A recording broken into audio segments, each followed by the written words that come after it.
My father said, "If you won't help your brother, you're not family." So I left and let them deal with their own bills. The first time I realized grief could be used like a weapon, I was 20 years old and standing in our rented kitchen with my work shoes still on, smelling like hot oil and metal dust, staring at a shut-off notice taped to the fridge like it had been placed there by someone who hated us personally. My name is Tamsin. I live in the United States, in one of those small industrial towns where the air always has a faint taste of something burnt, and everyone knows everyone's business even if they pretend they do not. Back then, our whole world was a cramped rental house with cheap carpet and a front porch that sagged in the middle. My mother had died a few months earlier in an accident so sudden it made the rest of life feel unreal, like I was watching it through the wrong prescription glasses. People told us the usual things. She is in a better place. She would not want you to worry. Time will heal. I nodded at all of it because what else do you do when you are too shocked to argue? My father took it the hardest, at least on paper. He stayed in bed until noon, then sat in the living room staring at the dark television like it might turn on by itself and show him a new life. Anytime someone suggested counseling, he got offended in this quiet, righteous way. "I'm not crazy," he'd say, like therapy was a punishment for bad people. "Your mother wouldn't want strangers in our business." My brother was 4 years older than me, and somehow managed to turn the entire tragedy into a personal vacation. He quit his part-time job within a week because, according to him, it felt wrong to work while we were grieving. Then he spent his days gaming, eating cereal out of the box, and going out with friends to clear his head. He would come home at midnight smelling like cheap cologne and energy drinks, toss his jacket on the couch, and ask me what was for dinner. I was the one who stopped going to community college because the deposit alone started to look like a joke. I picked up a factory job assembling electronic components on a line that moved too fast for breathing, let alone feelings. I started waking up before sunrise, catching the bus at an hour that made the streetlights look lonely, and coming home with my hands aching from tiny, repetitive motions. The money was not great, but it was steady. I told myself that was enough. Rent, groceries, utilities, and whatever new surprise bill arrived like a slap. I started handing my paycheck to my father in cash because he insisted it would be humiliating for the landlord to see the daughter paying. I did not understand why he was not humiliated by the part where he was not paying, but okay. At first, I blamed the chaos on the shock. I kept telling myself it was temporary. Grief makes people weird. People need time. Family sticks together. All those phrases, like little bandages I kept slapping onto a wound that was still bleeding. Then that shut-off notice showed up. I asked my father where the money went. He blinked at me like I had asked him to explain the moon. "I needed something to take the edge off," he said. And his voice got sharp as if the idea of him needing comfort was the only fact that mattered. My brother, sitting at the table with his headphones around his neck, laughed. "You're the responsible one," he said. "You're built for that. It's like your role." I remember how my stomach dropped, not from fear of the lights going out, but from the casual way he said it. Like the future had already been decided and I just had not read the memo. I paid the electric bill. I went to work the next morning. I came home and cooked pasta. I cleaned up my brother's messes. I listened to my father sigh dramatically in the living room, like he was the one keeping us afloat. And somewhere in the middle of that first year, I opened a separate account with a small local credit union and started dropping little amounts into it whenever I could. $10 here, 15 there. Not enough to change anything, but enough to let me pretend I had an escape hatch. I did not even have a plan. I just liked the feeling of money being somewhere my father could not touch. I thought I was being smart. I did not realize yet that in my family, smart just made you a better target. A couple weeks after the funeral, I tried to talk to my father about finding at least something part-time. Not because I was heartless, but because the math was starting to look like a cliff. He sat at the kitchen table with my mother's old mug between his hands. Not drinking, just holding it like a prop. "So that's it," he said softly. "You want me to move on? You want me to replace her?" "That's not what I said," I replied, already hearing how defensive I sounded. I hated that I sounded like I was pleading for permission to be logical. He shook his head like he was disappointed in my character. "Not my words. Your mother would be ashamed. She believed in family, in loyalty." My brother chimed in from the hallway without even looking up from his phone. "Yeah, Tam, you're kind of cold lately." Cold. As if I was the one with free time to sit and mourn. As if I did not spend my bus ride staring out the window, trying not to cry because I could not afford to fall apart in public. So I backed off. That became my survival strategy. Swallow my own panic, keep my voice calm, pay what needed paying, and hope the whole thing would stabilize. At the factory, my supervisor was a woman with a tight ponytail and tired eyes who moved like she was always late. She showed me how to keep the pace and warned me not to get caught looking at my phone. "The line doesn't care if you're having a hard time at home," she said. Not cruel, just honest. It keeps moving. That sentence became my life. There were nights when I would get home and find the sink full, the living room trashed, my father asleep in the chair with an empty bottle on the floor, and my brother laughing with friends through his headset. I would stand in the doorway and feel this weird heat behind my eyes. Not tears, exactly. More like pressure. Like my skull was too small for everything I was holding in. Sometimes I would go to the bathroom, turn on the fan, and breathe in that humming sound so I could pretend it was normal to cry silently over a toilet while your family enjoyed the peace you paid for. And still, when the rent was due, my father would tap his fingers on the counter and say, "You have it, right?" As if I was the one who might forget. As if I was unreliable. I kept thinking, once the grief fades, he'll see me. He'll appreciate it. My brother will grow up. We'll get through this. It's embarrassing now. How much hope I had for people who never even asked if I was okay. Over the next couple years, the emergencies started coming in waves. Like the universe had put us on some kind of subscription plan for disaster. The first wave was money, pure and simple. There would be a bill that I thought was paid, and then I'd find a red notice tucked under the salt shaker. The gas company, the water, the landlord suddenly needing a late fee because the payment was 2 days behind. Every time I asked my father for details, he'd act personally attacked. One time he slapped the counter and said, "Do you think I'm stealing from you?" With that wounded voice that made me feel guilty for even having eyes. My brother loved those moments. He'd lean against the doorway like a spectator at a show and say, "Wow, you really don't trust your own dad. That's messed up." So I started paying things directly whenever I could. Online when possible. In person when I had to. It was faster, and it stopped the panic. And because my father hated being disrespected, I started doing it quietly. Like I was having an affair with responsibility. The second wave was reputation, and it came from my brother. He borrowed a friend's car, wrecked it behind a grocery store, and showed up at home with a bruised forehead and a brand new attitude. He told me very casually that if I did not pay the repair costs, he'd tell everyone I was controlling the family's money and abusing them. He said it with a shrug, like it was a normal negotiation tactic.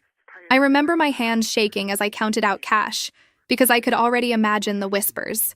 People in our town did not ask questions. They just picked a villain and fed on it. After that, I stopped telling coworkers anything personal. If someone asked why I looked exhausted, I'd say I had insomnia. If someone asked about my family, I'd smile and say they were fine. I got really good at lying without technically lying. The third wave was emotional manipulation dressed up as health. My father started claiming he had heart problems. Not the kind that required going to a doctor, of course. The kind that required expensive supplements he saw on television. He would hold his chest dramatically, then glance at me like he was checking if I felt bad enough yet. The receipts never made sense. The prices changed every week.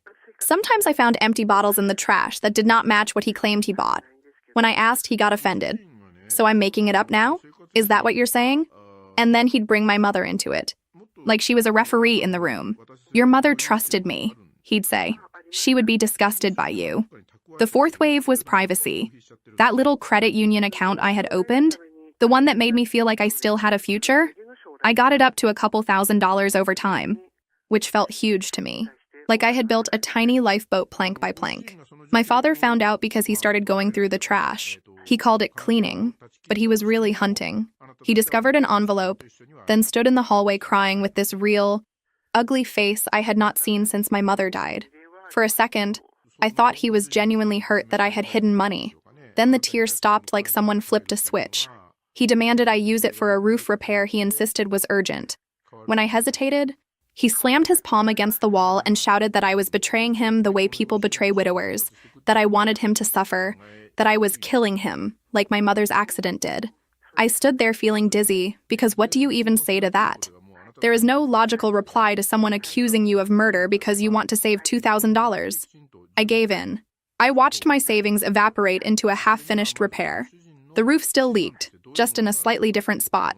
My father blamed bad contractors, and my brother blamed the economy. Nobody blamed the part where they treated my work like a community resource. At work, my hands started cramping. I kept a bottle of cheap pain reliever in my locker. I took it like candy. One day I broke down in the bathroom. sitting on the closed lid of a toilet, trying to cry silently while the fluorescent lights buzzed above me. I remember staring at the chipped tile and thinking, I cannot do this forever. Then I clocked back in and kept moving. Over the years, my father got really good at changing masks. 1 hour, he'd be soft and broken, asking me to sit with him and look at old photos, and I'd fall for it because I missed my mother so much it hurt in my teeth. The next hour, if I mentioned money, he'd get mean. Not screaming mean at first. Quiet mean. Like he was talking to a stranger he was disappointed in. He also started keeping score in a way that made me feel like I owed him for existing. I raised you, he'd say, whenever I pushed back. I put a roof over your head. As if he did not spend most days in a chair while I kept that roof from getting repossessed by reality. My brother was worse because he enjoyed it. He would post little jokes on a social media app about girls who think they're better because they work. And everyone in town seemed to understand who he meant. Once he took a photo of me asleep on the couch in my stained work shirt, my hair stuck to my face, and he captioned it with something about how women like me were born tired. People laughed. People I went to school with laughed. I confronted him, and he raised his eyebrows. It's just a joke, he said. You're too sensitive. I wanted to throw his phone out the window. Instead, I did what I always did. Swallowed it, cleaned up, went to work. There was also the church angle, which I did not see coming. My father started going again, not because he found comfort, but because it gave him an audience. He liked being the tragic widower. He liked people bringing casseroles. He liked the way they looked at me like I was the brave daughter holding everyone together. And he used that too. If I refused anything, he'd say, "Do you want them to know what you're really like?" Then he'd tilt his head like he was studying me. People think you're good. Don't embarrass me. So I kept paying. I kept smiling at older women in the church lobby. I kept pretending my brother wasn't acting like my paycheck was his inheritance. I started getting this habit where I'd check my bank account in the middle of the night, just to see the numbers and make sure the world hadn't collapsed while I slept. If the balance looked low, my heart would race. If it looked okay, I'd still feel sick, because I knew okay never lasted. That's what living with them did to me. It made peace feel suspicious. By the time I was 28, 8 years after my mother died, I had stopped hoping my father would recover into a different person. I had stopped hoping my brother would magically become decent. Hope, in that house, was just another expense I could not afford. Still, I kept trying to save. Still, I kept thinking there had to be a way out. I just did not know that the first real crack in the whole system would come from my brother trying to impress someone else. Around that same time, my brother decided he was finally done with our sad little life. He said it like he was announcing a bold business move, not abandoning the 2 people who had been feeding him. He met a woman on a dating app, and suddenly he was a different person. He started wearing nicer clothes. He started talking about networking. He started saying phrases like mindset and leveling up, even though he still asked me for gas money. He told me he was moving into an apartment with her. Not a cheap one, either. Something he definitely could not afford unless the universe was secretly paying him in confidence. When he announced it, my father acted proud. Like my brother's impulsive lease was a graduation ceremony. He needs to live, my father said, and then looked at me in a way that made my stomach tighten. You understand that, right? I nodded because I was tired. Also because arguing in that house felt like punching fog. My brother made a huge show of packing. He posted pictures of boxes, of empty shelves, of his keyring, like he was starring in a documentary called Man Escapes Responsibility. He took photos and angles that made the apartment look fancy and implied success. I knew it was an illusion, because I had been the one paying our reality bills for years. But I still felt a sting seeing him play rich while I was scraping. For a brief moment, I thought, this might actually help me. One less mouth. One less person treating me like a vending machine. Maybe my father will calm down without my brother feeding him that entitled energy. I was wrong. The day after my brother moved out, my father started hovering. He would stand in the kitchen while I cooked, asking what time I'd be home tomorrow, what my shift schedule was, whether I could pick up something from the store. He started saying things like, "It's just me now," in this heavy voice, like he was handing me a burden I did not agree to carry. He demanded new clothes because, according to him, a widower deserved dignity at church. He wanted nicer shoes. He wanted a haircut from a place that was suddenly more respectable. And every time I hesitated, he said, "Your brother isn't here anymore. You can't just let me fall apart." As if my brother leaving was something that happened to him, not something he allowed. I'd tried saving once years earlier, and he found it. After my brother moved out, I tried again. New account, new hiding spot, same result. I opened another account and did not tell anyone. I hid the little card in my sock drawer under old factory uniforms. I felt ridiculous, like a teenager hiding contraband, except my contraband was the idea of a future. 3 weeks later, my father found the card. He did not find it because he accidentally saw it. He found it because he went through my room while I was at work. He sat on my bed when I came home, holding it between his fingers like a piece of evidence. He stared at me with this devastated expression, and for a second I almost apologized. That's how trained I was. Then his face hardened. "So you're planning to leave me," he said. "I'm planning to have savings," I replied, and my voice shook. "That's not the same thing." He stood up so fast the bed creaked. "Don't argue with me," he snapped. "Don't disrespect me in my own house." I almost laughed. In his own house. The house I paid for. The house he treated like a stage for his suffering. He demanded I close the account and use the money to fix the fence and the gate. "People talk," he said. "Do you want them thinking we're trash?" So I paid for a fence repair that got started and then abandoned. For weeks, there were boards leaning against the side of the house like we were living inside a mistake. The gate still stuck. The fence still looked sad. My father blamed the workers. My brother texted laughing emojis about how I was playing homeowner. I started getting headaches that lasted for days. My stomach was always tight. I'd drive to work in my old car with my jaw clenched so hard I'd get home and realize my teeth hurt. And the worst part was that I could feel myself changing. I was getting sharper, meaner in my thoughts, less patient. I snapped at coworkers. I snapped at the cashier at the grocery store one time and then cried in my car afterward because I had become the kind of person I hated. I kept thinking, if I could just get a break, I would be myself again. But breaks did not exist in my family. Breaks were something other people got. My brother, meanwhile, was busy pretending he had made it.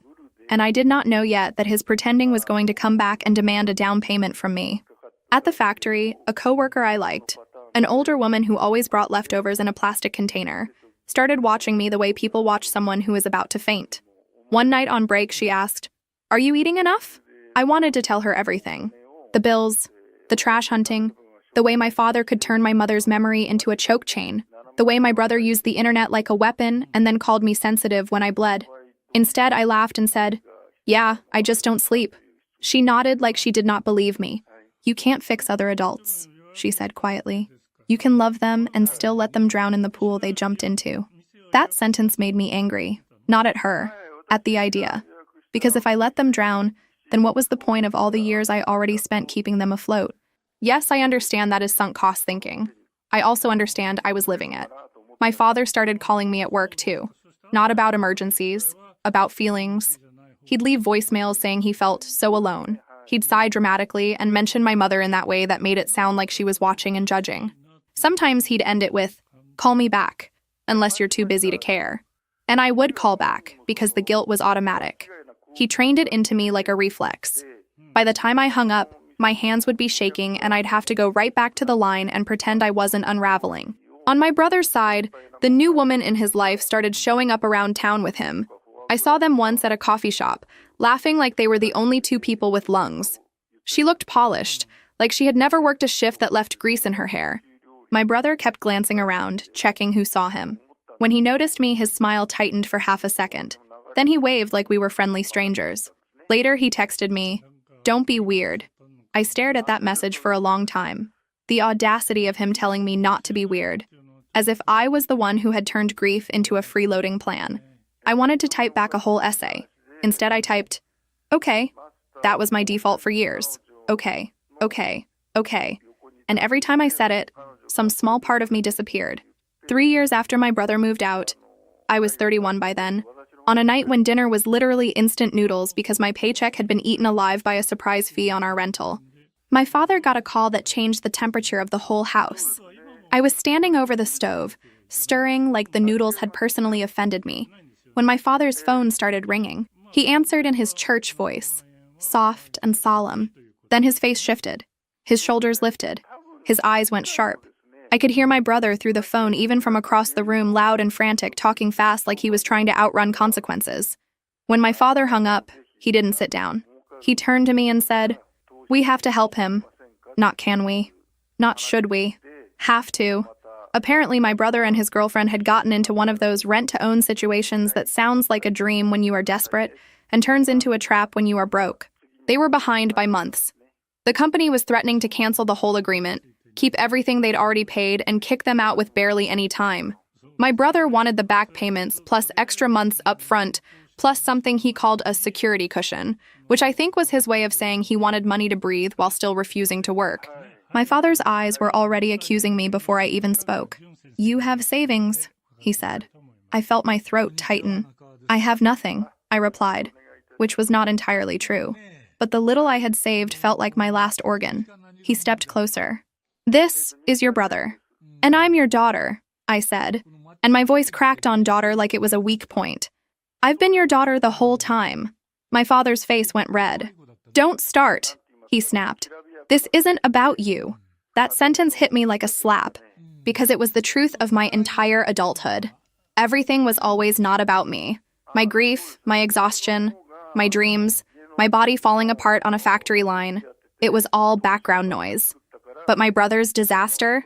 Center stage. I said no. Plain, direct no. I didn't scream. I didn't cry. I just said, "I'm not paying for him to pretend he has a life he can't afford." My father stared at me like he'd never met me.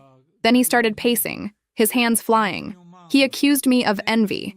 He accused me of being cold. He accused me of holding grudges like a child. Then he reached for the nuclear button, my mother. He said my mother would be heartbroken to see us fighting over money. He said she taught us family comes first. He said if she were alive, she'd be disgusted with me. He said, "Do you want to kill me too with stress?" I laughed once, a sharp, ugly sound I didn't recognize. "You can't keep doing that," I said. "You can't keep using her like this." His face twisted. "How dare you?" he whispered like I'd committed blasphemy. For 3 days, the house was a war zone. My father didn't speak to me except to slam cabinets. My brother called and left voicemails that swung from fake humble to openly nasty.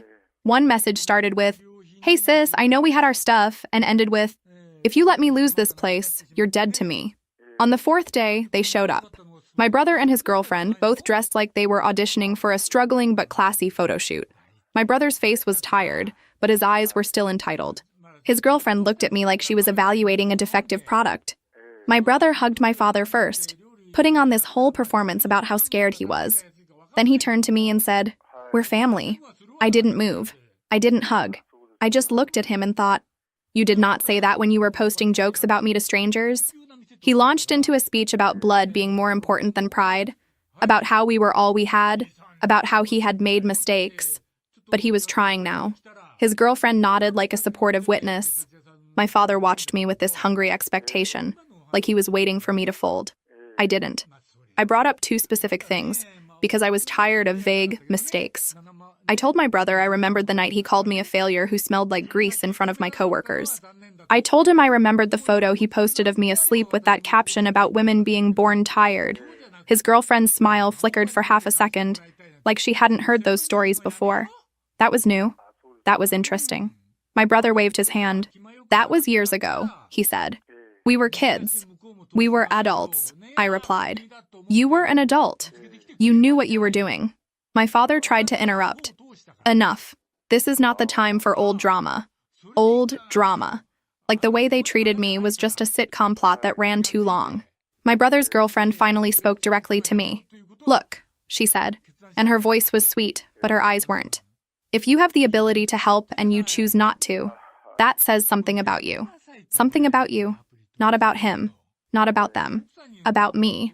I felt my face get hot. I wanted to scream. Instead, I took a slow breath and said, "I can help. I'm choosing not to. There's a difference." My brother's jaw tightened, my father's eyes narrowed, and I realized in that moment, this wasn't a request. It was a test. They had decided my role and they were furious I was refusing to audition. I told them no again. My brother's girlfriend looked like she wanted to slap me. My brother muttered something under his breath. My father stood up and said, "You will regret this." I didn't say it out loud, but I thought, I already regret years. One more regret doesn't scare me. What scared me was how calm I felt while saying no, because calm meant something in me had finally stopped caring about their approval. And if I stopped caring, the whole structure collapsed. They left, furious. The door slammed so hard the cheap frame rattled. And a week later, my father sent me a text that said, "Family meeting tonight. No excuses." That's when I knew the real punishment was coming. That week was brutal in a quiet way. My father stopped eating the food I cooked, or he'd eat it and then make a comment like, "Must be nice to have money to waste," even though I literally made noodles and canned sauce. He would sigh loudly when I walked into a room, like my presence changed the oxygen. My brother kept sending messages from different numbers, because apparently boundaries were only for other people. One minute he'd say, "I'm sorry, I'm just scared." And the next he'd say, "Enjoy your lonely little life," as if loneliness wasn't something they had been feeding me for years. I started sleeping with my phone face down because every buzz made my chest jump. I'd wake up at 3 in the morning and stare at the ceiling, imagining my father telling the church ladies I abandoned my brother, imagining co-workers whispering, imagining the landlord getting a sob story call about how I was unreliable. And the sickest part? I was still tempted to pay. Not because I wanted to, but because peace felt like the only thing I had ever been taught to buy. By the time that family meeting text arrived, my hands were already raw from stress. I could almost feel the trap before I walked into it. Still, I went. Because part of me, the part that grew up in that house, believed showing up was the only way to prove I loved them. I didn't understand yet that love was never what they were measuring. When I walked in that night, the living room looked like a courtroom someone set up using only resentment. My father was in his big chair, arms crossed, chin lifted. My brother sat on the couch with his girlfriend beside him, both of them angled toward me like they'd practiced. The girlfriend had her legs crossed and her hands folded in her lap, like she was trying to look calm while silently itching to win. I hovered near the doorway because I suddenly felt like if I sat down, it meant I accepted the role they assigned me. Yes, that's dramatic. No, I didn't care. My father started with a long speech about sacrifice, about how he held the family together after my mother died, about how he never asked for anything except love and unity. He spoke like he was reading from a script, and I realized he had probably rehearsed it in his head with the same intensity he used to rehearse his church prayers. Then he pivoted. He said I had become selfish. He said I had become disrespectful. He said I had been poisoned by the world. My brother nodded along like a bobblehead. My brother added his own version, which was basically a rewrite of history where I was always cold and mean and obsessed with money, and he was the misunderstood dreamer who just needed support. He said I made him feel unsafe in the family. Unsafe. Because I wouldn't pay his rent. His girlfriend jumped in with a comment that made my stomach flip. "Some women," she said, smiling politely, "get addicted to being the martyr. They need to feel needed, but they also need to hold it over everyone's head." I stared at her. "You don't know me," I said. She shrugged. "I'm seeing it." My father watched me, waiting for the reaction he wanted. When I didn't explode, he frowned, like my calm was ruining his scene. Then he delivered the line he'd been saving. He said they'd talked it over, and they'd decided I didn't deserve to be part of the family if I was going to act like this. He said, "You're either with us, or you're against us." My brother leaned forward. "If you don't help, you're not my sister anymore," he said, and there was actual excitement in his voice. Like he liked the idea of cutting me off because it made him feel powerful. My father nodded like a judge. "You heard him," he said. "And frankly, I agree. I will not have someone in this home who refuses to support this family." In this home? I laughed. I couldn't help it. It wasn't a big laugh. It was a short, sharp sound, like air escaping a tire. The absurdity finally snapped something in me. "The home I've been paying for," I corrected, and my voice sounded steadier than I felt. "Since I was 20, my father's eyes flashed. "How dare you talk to me like that?" he said. "After everything I've done." "What have you done?" I asked before I could stop myself. That's my flaw. When I get pushed too far, I go straight for the question people can't answer. The room went silent. My father opened his mouth, then closed it. My brother started talking fast to fill the space. "You're so ungrateful," he said. "You think because you have a job you're better than us." "I don't think I'm better," I replied. "I think I'm tired. I think I'm done being treated like an ATM you can insult." My father stood up, and for a second I thought he might actually hit me. He didn't. He did something worse in his mind. He dragged my mother's name into it again. "Your mother would be ashamed," he said, his voice rising. "You're spitting on her memory." I felt something cold settle in my chest. "Don't use her," I said. "Not tonight. Not ever again." My brother's girlfriend made a little scoffing sound. My brother rolled his eyes. My father pointed toward the hallway like a man banishing a servant. If you can't be loyal, you can leave, he said. You're not family if you won't act like it. There it was, the disowning, the dramatic line they thought would break me. Instead, I nodded. Okay, I said. It was the same word I'd used for years, but this time it didn't mean surrender. This time it meant done. My father looked surprised, like he expected begging. My brother smirked anyway, like he thought I was bluffing. His girlfriend watched me carefully. I walked to my room and started pulling clothes into a bag. My father followed me, suddenly panicked. Don't be ridiculous, he said. You can't just leave. You just told me to, I replied, and my hands shook as I folded a shirt. You can't throw me out and then be shocked I go. My brother appeared in the doorway, and for the first time his girlfriend looked uncertain. Maybe she hadn't expected consequences to show up in the room. My father tried a different tone, softer, pleading. We didn't mean it like that, he said. We're just trying to make you understand. I looked at him and felt this deep, tired clarity. I understand perfectly, I said. You think my love comes with a price tag. My father's face hardened again. Fine, he snapped because he hated losing. Go. See how far you get without us. Without us. As if they'd been pushing me forward instead of holding on to my ankles. I zipped my bag. I grabbed my phone charger. I grabbed my work shoes. I didn't take anything big because I didn't have the strength for a scene. I didn't want them watching me drag furniture out like a spectacle. On my way out, my brother's girlfriend laughed under her breath. She'll be back, she whispered, loud enough for me to hear. They always come back. I paused at the door and turned around. No, I said, and my voice was quiet. I won't. Then I walked out into the dark, and the air felt like freedom and terror mixed together. I sat in my car with my hands on the steering wheel, breathing like I'd been underwater for years. I didn't have a grand plan. I just had one stubborn thought. I would rather be scared alone than used in a room full of people who called themselves family. I drove to a cheap roadside motel because it was the only place I could think of where nobody would ask me questions. The room smelled like stale cleaner and something fried, and the bedspread looked like it had survived too many strangers. I didn't care. I locked the door, leaned my forehead against it, and let myself shake. I kept checking my phone, half expecting my father to call and scream, half expecting him to call and cry. Nothing came at first, just silence. That silence should have been peaceful. Instead, it felt like withdrawal. I lay on the bed with my shoes still on, staring at the ceiling, replaying everything. My father's face, my brother's smirk, the girlfriend's laugh, the way they said family like it was a chain they owned. At some point, I started laughing again, quietly, like a person losing it. Because imagine telling someone they're not family and then being shocked when they stop paying your bills. I didn't sleep much. Every time I drifted off, I'd jolt awake thinking I heard a knock. My body was so used to being on alert that it didn't know what to do with a locked door. By morning, my eyes were swollen and my stomach hurt. But the weirdest thing was this small spark of relief. Like even in the panic, something in me was whispering, "You're out." I showered in water that barely got warm, put on my work clothes, and went to my shift like my life wasn't detonating. Because again, the line doesn't care. On my lunch break that day, I sat in my car with a stale granola bar and searched for rooms to rent. I felt like I was doing something illegal, even though the only crime I was committing was choosing myself. I found a small room in an old building 3 blocks from the factory. The listing was plain. No fancy words, no filters. It said quiet, clean, and deposit required. The landlord was an older man who answered the phone like he'd been waiting for someone to disappoint him. When I went to see it after my shift, it was tiny, but it had a window that actually opened and a lock that was mine. The carpet was worn, the walls were a tired off-white, but the place felt like possibility. I signed the simplest agreement of my life. I handed over the deposit with shaking hands.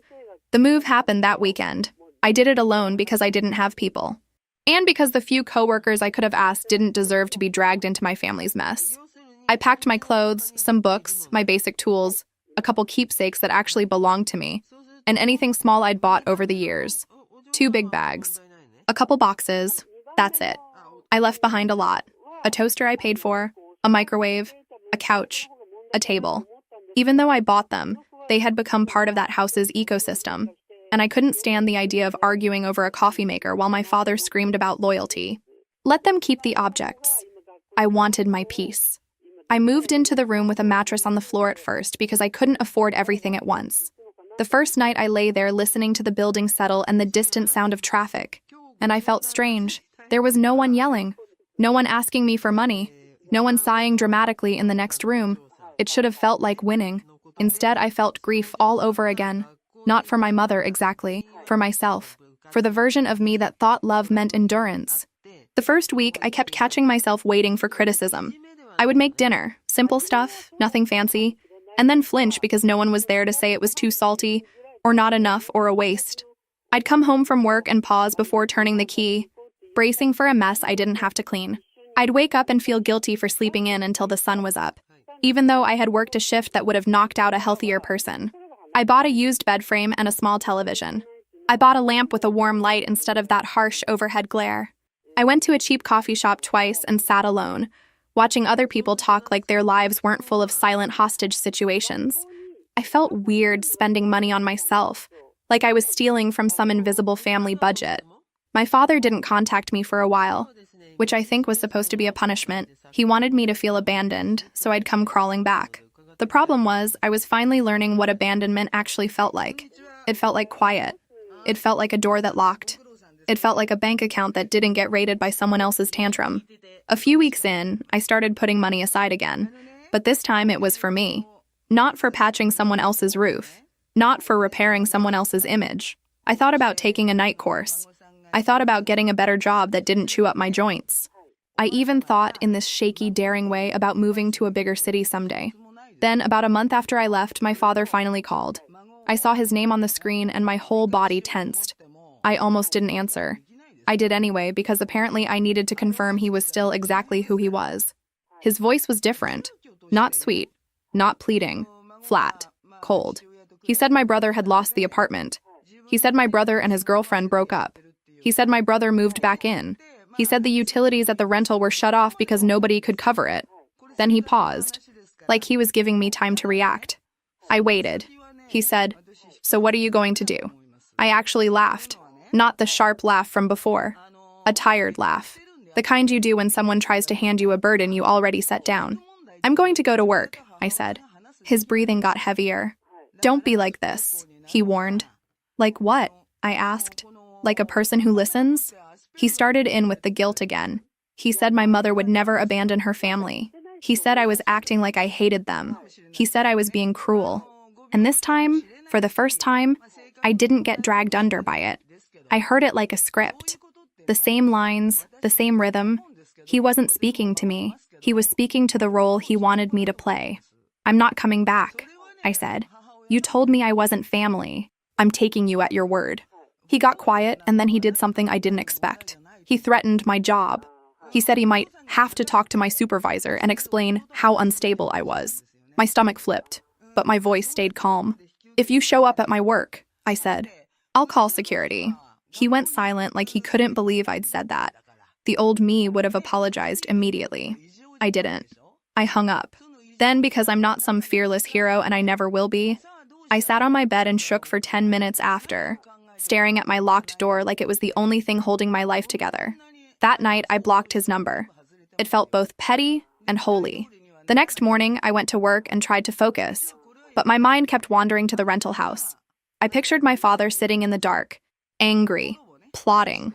I pictured my brother pacing, furious that the girlfriend was already gone by then. The moment their shiny apartment dream collapsed, she disappeared back out of state like she'd never existed. My brother blamed her for being heartless, which was almost funny coming from him. I pictured them finally having to face the silence they'd forced me to live in for years. And I hated that part of me still cared. Because caring is my curse. Even when I know better, I still care. But I cared from a distance now. Like watching a storm through a window instead of standing in it. I started doing little things that would have been impossible before. I cooked meals that weren't just survival food. I took walks after dinner. I left my phone in the other room sometimes, just to prove I could. I even looked up low-cost counseling options once, then closed the tab because I got scared of being told I was codependent, like that was a personality flaw instead of a survival response. I also noticed how my body reacted to freedom. My shoulders stopped living up by my ears. I stopped grinding my teeth in my sleep. The headaches got less frequent. It wasn't magic, but it was proof. And that proof made me angrier, because it meant I hadn't been too sensitive or dramatic. I had been trapped. And the moment I stepped out, my nervous system started acting like it remembered how to breathe. I didn't tell anyone at work the details, but people could see something changed. My supervisor asked if I was okay, and I almost said yes like I always did. Instead, I said, "I'm getting there." She nodded like she understood more than I wanted her to. Blocking my father's number didn't end anything. It just forced him to get creative. For weeks, my phone lit up with calls from unknown numbers. Sometimes there were voicemails. Sometimes there were long texts that started with "please" and ended with "you'll regret this." He cycled through every tactic he had: soft remorse, angry blame, my mother's name used like a hammer, fake emergencies. And when I didn't respond, he escalated to the one thing he knew could still scare me: public embarrassment. He showed up at the factory, my factory, the place he already knew I worked because he'd called me there for years, demanding updates, asking for money. I saw him from across the parking lot during shift change, standing near the entrance with his hands in his pockets, like he was just casually there. My stomach dropped so hard I felt nauseous. He spotted me and started walking over with that wounded expression already on his face, like he was practicing tears. I didn't stop. I kept walking toward the building. The security guard, the factory had guards because of the equipment and liability, stepped in front of him before he could reach me. And I heard my father's voice rising in that outraged way. I wanted to melt into the concrete. I got inside and went straight to my supervisor, my hands shaking so badly I had to grip the edge of her desk. I told her my father was outside and I didn't want him there. I expected her to look annoyed. She didn't. She looked tired. "Okay," she said. "We'll handle it." And they did. They told him to leave. He refused at first, then left when he realized he wasn't going to get a scene with me. I didn't go outside until my shift was over and the sun was already low. That night, I got a call from a woman who used to live near us, someone I'd known since I was a kid. She didn't even say hello properly. She said, "Is it true you abandoned your father?" I felt my cheeks burn. "No," I said. "It's not like that." She sighed dramatically, like she was disappointed in me. "He's been telling people you left them with nothing, that he's sick, that your brother is trying, that you're, selfish." I almost laughed because of course he'd picked the one word that hit hardest. Selfish. The thing I'd been trained to fear like a moral disease. I wanted to explain everything: the bills, the trash, the threats, the staged meeting. But I could hear in her voice that she didn't want details. She wanted a simple story with a villain and a victim. That's what people prefer. It makes their world feel organized. So I just said, "I'm not discussing it." She hung up on me like I'd confessed to a crime. For a couple days after that, I couldn't breathe properly. I kept imagining my father in church, shaking his head sadly while people clucked their tongues. I imagined them picturing me as some cold daughter who left her poor, grieving father. I imagined them using my name as a warning to their own kids, and I hated that I still cared. I hated that their opinions could still reach me, even with distance. Meanwhile, the actual consequences kept moving, whether anyone approved or not. The eviction process on the rental house didn't happen overnight, but it wasn't some complicated legal drama either. Over the next couple weeks, I heard scraps through a coworker whose cousin lived in the same neighborhood and loved gossip like it was currency. First, notices started showing up taped to the door. Red paper, official language. The landlord had run out of patience. My father, from what I heard, ignored them completely. Like if he didn't acknowledge reality, it would politely go away. My brother apparently tried calling the landlord to work something out, promising future payments with nothing to back it up. The deadline came. They didn't pay. The landlord filed. There was a hearing at some point. I only know because my coworker's cousin apparently saw my brother show up late, looking flustered, trying to argue about fairness and bad timing. My father didn't show. He told people, through whatever channels gossip travels, that he couldn't handle the stress. The judge, from what I was told, was polite but unmoved. The landlord had the paperwork. The math was simple. They got a move-out deadline and ignored that too, right up until the sheriff showed up. My father tried to get help from distant relatives, the kind who send holiday cards but don't show up when you're drowning. Some of them sent small amounts of money. Some of them lectured him. Nobody moved in to save him, because nobody wanted to take on what I'd been carrying. The church tried, at first. A food bag here, a small emergency fund there. But even the people who love helping eventually get tired when the person they're helping refuses to change anything.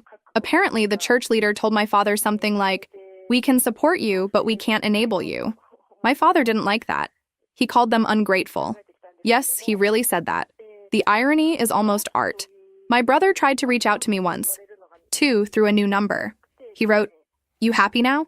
I stared at it for a long time. Then I wrote back, "I'm tired." And I blocked that number too. The day they were supposed to move out, I had this moment where my body reacted before my brain did. I found myself on the bus heading toward the old neighborhood, my hands sweating, my heart racing, like some part of me still believed it was my job to show up and fix it. I got off 3 stops early. I stood on the sidewalk in the cold air and felt my legs wobble. I thought about walking the rest of the way. I thought about the smell of that house, the sighs, the accusations, the way my brother looked at me like I existed to serve him. Then I turned around and took the next bus back. I went home to my little room. I made myself dinner. I watched some mindless show on my small television. I tried to breathe like a normal person, but I couldn't stop imagining them, carrying boxes, angry and shocked that the world didn't pause for their feelings. A part of me felt sad.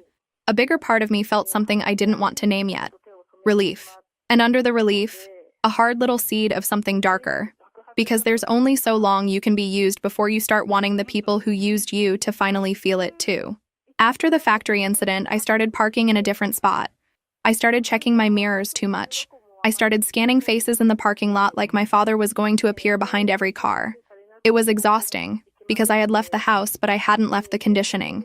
One afternoon, my supervisor pulled me aside and said, "If anyone comes here looking for you, you tell security. You don't owe them a conversation." I wanted to hug her. I didn't, because I'm awkward. I just nodded and said, "Thank you," like it was a normal thing for a boss to protect you from your own parent. It shouldn't be normal, but here we are. I also started noticing something. The people who mattered didn't judge me. The ones who jumped to shame me were always the ones who loved simple stories and hated discomfort. That helped. Not enough to erase the anxiety, but enough to keep me from running back out of guilt. I kept reminding myself, if they wanted me, they wouldn't have expelled me like I was disposable. They didn't want me. They wanted my labor. I didn't plan to see them again. I told myself I was done, and most days I believed it. Then, on a Saturday morning a few weeks later, I got a voicemail from that same coworker. Her voice was careful, like she was breaking bad news. She said she'd heard through her cousin that my father and brother had ended up at the municipal shelter on Grafton Street, the one in the rougher neighborhood near the old textile mill. I listened to the message twice, my stomach tight, and then I sat with it for an hour. I told myself I didn't need to go. I told myself closure was a myth people sold to justify bad decisions.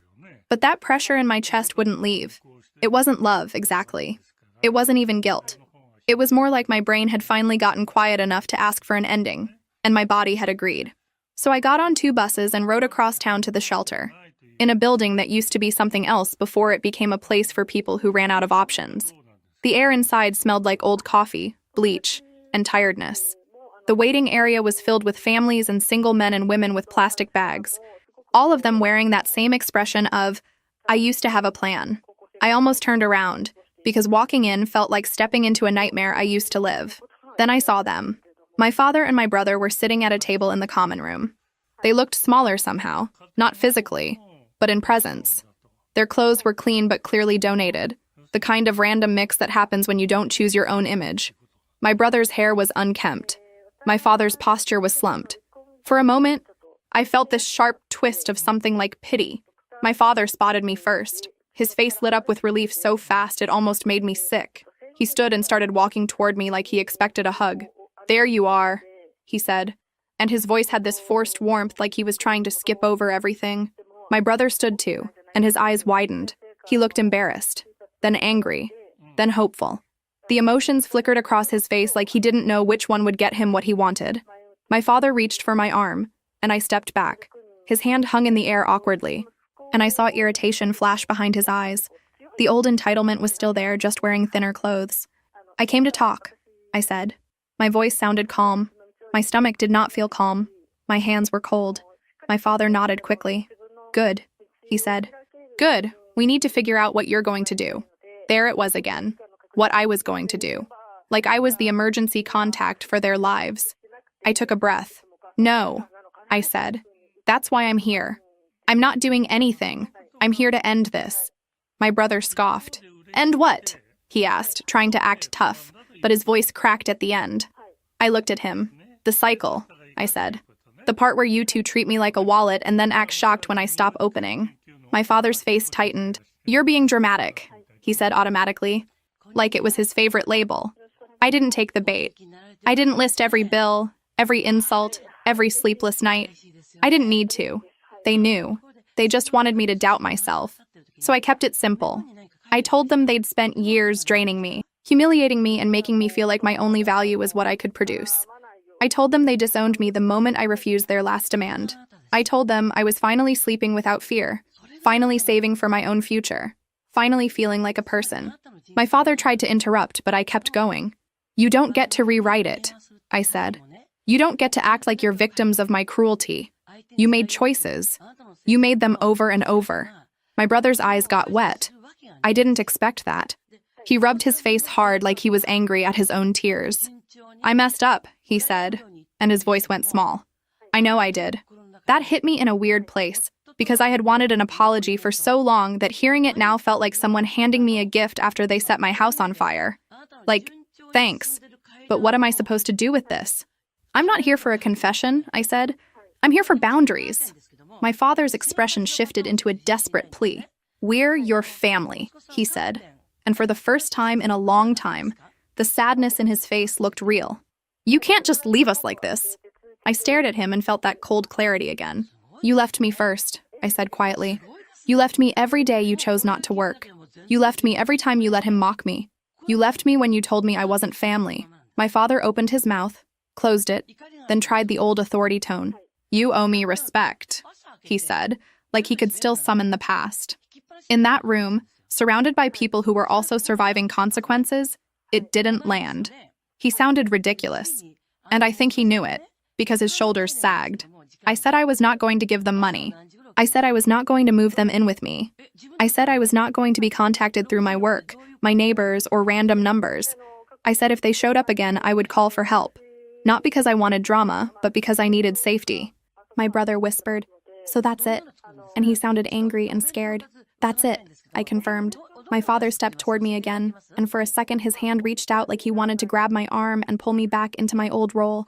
I saw that impulse, and my whole body went rigid. I stepped back, firm, not violent, just solid. "Don't," I said. He stopped. We stood there in silence, and I realized something. I was not afraid of him anymore. I was afraid of the version of me that used to fold, the version that would have apologized for hurting their feelings while they were crushing my life. I didn't fold. I turned and walked out. My legs felt shaky, but each step away from them felt like I was reclaiming a piece of myself. Outside, the air was cold and bright. I sat on the bus stop bench and breathed, and my hands stopped trembling. After that, I kept my promise. I didn't answer unknown numbers. I didn't reply to messages sent through other people. I didn't go back to the church. I let them tell whatever story they wanted. If someone asked me, I said, "I'm not discussing it," and changed the subject. They tried reaching out twice more over the next month. Once through a church member who meant well but didn't understand, and once through my brother using someone else's phone. Both times I held firm. After that, the calls stopped. I took a night class through a community program. Nothing glamorous, just something practical that could get me off the line eventually. I saved little by little. I bought a slightly better used car when mine finally started making a noise that sounded like surrender. I made a small home in that old building, with warm light and meals that didn't taste like panic. Sometimes late at night, I'd still feel that old tug of guilt. I'd picture my mother, and my throat would tighten. But then I'd picture the way my father used her name like a weapon. I'd picture my brother laughing at me online. I'd picture that staged living room meeting. And the guilt would turn into something else. Not revenge like movie revenge. Not some dramatic plot. Just a quiet refusal. Because the best thing I ever did to them was stop being available. I don't know for sure what happened to them long term. I only heard scraps. The kind of gossip that filters through a small town like smoke. Half truth, half speculation. Someone said my brother ended up getting a warehouse job that paid barely enough to keep him afloat. Someone else mentioned my father bouncing between temporary housing situations, still complaining to anyone who would listen. Maybe they changed, maybe they didn't. That part isn't mine anymore. What's mine is the fact that I sleep now. I eat. I laugh sometimes, real laughter, not the sharp kind that comes from disbelief. I make plans that don't include rescuing adults who don't want to be saved. And when people ask if I miss them, I tell the truth. I miss the idea of family. I don't miss the one I had.